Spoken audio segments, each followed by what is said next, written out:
Alors non, pas besoin d'être prophète pour comprendre que le Maroc change, le long de ses côtes en particulier.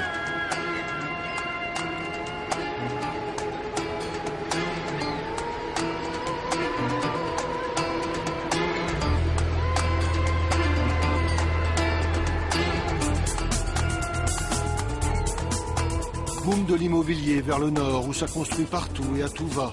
Un peu le syndrome des côtes espagnoles voisines avec quelques années de décalage. Bouleversement aussi dans les profondeurs sous-marines, voici Azila.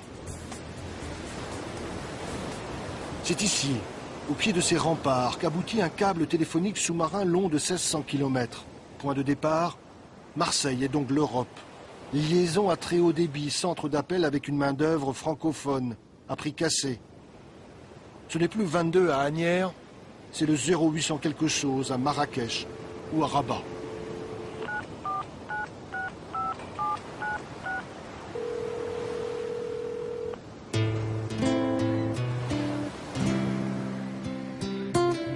Arrivé dans le détroit de Gibraltar, voilà le Maroc aux portes de l'Europe. Depuis le cap Malabata, on voit les côtes espagnoles, très distinctement ce soir, avec en face la ville de Tarifa. D'un continent à l'autre, des rochers se font écho avec le plus massif d'entre eux, Gibraltar, tout là-bas. L'Europe vue depuis l'Afrique, une quinzaine de kilomètres à vol d'oiseau, quasi à portée de main.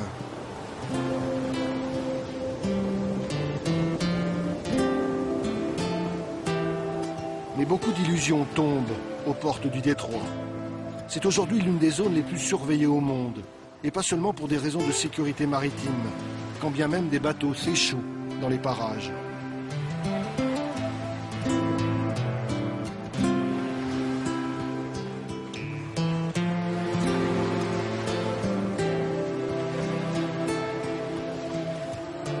Mais quels pêcheurs au monde peuvent s'estimer autant observés que les pêcheurs marocains et leurs enfants?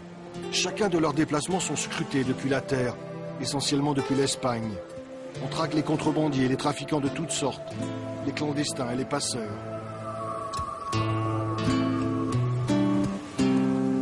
Barques de pêche minuscules, mais suffisamment grandes pour passer de l'autre côté. Rien de commun avec les gigantesques porte-conteneurs attendus dans ce port tout nouvellement créé.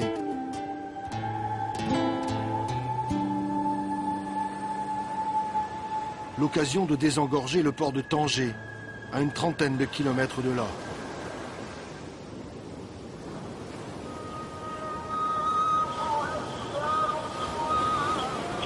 Tanger la Blanche, longtemps port d'escale des poètes et des écrivains. Tanger aujourd'hui et son presque million d'habitants et sa croissance exponentielle.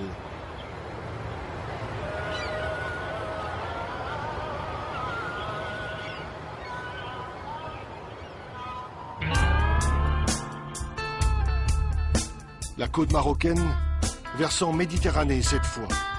Nous voilà loin des falaises exposées aux colères de l'Atlantique et de ses embruns. Ici, pas de ramasseurs de sable, de pêcheurs nomades ou de champs de fraisiers. Très vite, en retrait de la côte, le relief prend le dessus.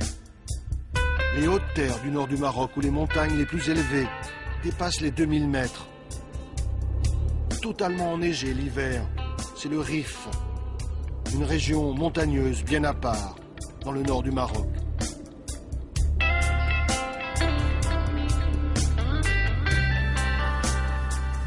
À 600 mètres d'altitude, c'est la ville de Chefchaouen qui surprend par sa médina bleue et blanche.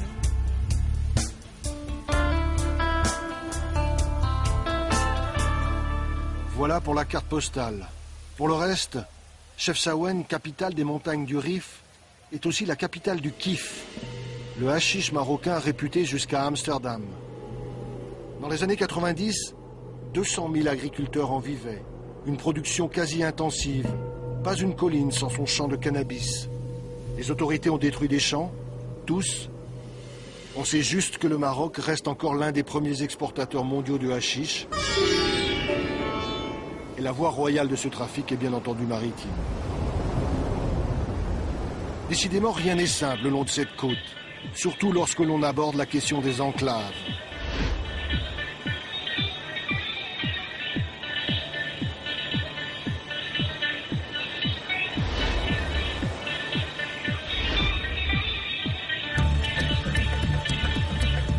Pas moins de 9 villes, presqu'îles ou encore simples rochers battant pavillon espagnol le long des côtes marocaines. 70 mètres de long, 50 de large, 27 en hauteur, de loin on dirait un bateau. On peut même y aller à la nage. Voici le rocher d'Alucemas et sa garnison d'une 60aine d'hommes. Minuscule îlot espagnol à 300 mètres des plages marocaines. Moins caricatural, il existe aussi les 3 îles Chafarinas dans l'est du pays. Encore 3 bouts de territoire espagnol dans les eaux marocaines. Mais les plus connus de ces enclaves sont les grandes villes. Postes frontières pris d'assaut quotidiennement à Ceuta. 60 000 citoyens espagnols en terre marocaine. Situation ubuesque où de part et d'autre d'une frontière, le niveau de vie passe du simple au quintuple au bas mot. Pire encore, avec l'autre grande enclave espagnole, Melilla, une ville en état de siège. Ici, comme à Ceuta, un double mur de barbelés et de grillages électrifiés. Un rempart jalonné de miradors atteint même les plages. Dissuasif, chaque année, des centaines de candidats à l'émigration clandestine se terrent autour de Melilla, avec l'espoir de passer le mur. Depuis les hauteurs du mont Gourougou au Maroc, ils regardent avec avidité cet étrange bout d'Europe en terre africaine.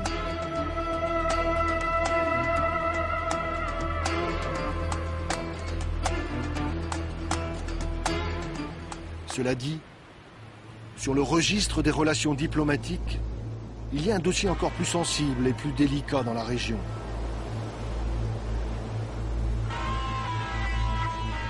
Un peu plus de 500 km de côte séparent Tanger de l'Algérie. Une côte aussi surveillée que le détroit de Gibraltar, mais pas avec les mêmes moyens. Là-bas, des radars, des caméras. Ici, plus désuet, de multiples postes de garde-frontières. Une présence militaire quasi constante, comme un État en guerre, surtout vers Oujda et Saïdia. Impossible d'approcher l'Algérie depuis le Maroc. Les deux pays sont à couteau tiré depuis 14 ans.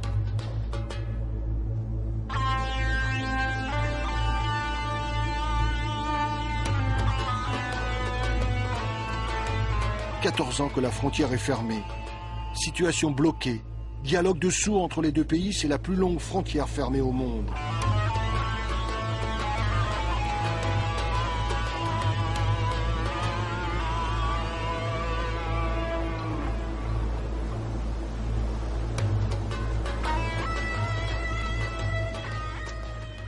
Eh ben, ça démarre bien.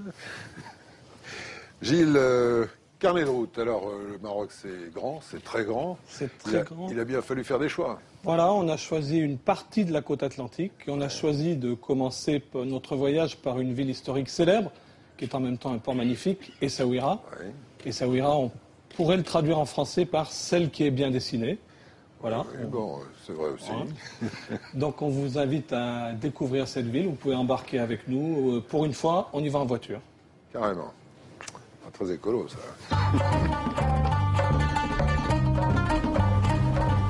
Et nous voilà tout à trac, jetés sur les routes du Maroc. Ses grandes étendues, sa lumière. Un bout de chemin, premières impressions. L'occasion aussi de présenter Driss, notre guide sur le chemin de la découverte. Mais voilà qu'une ville apparaît déjà. Arrivé centre-ville. Essaouira la légendaire.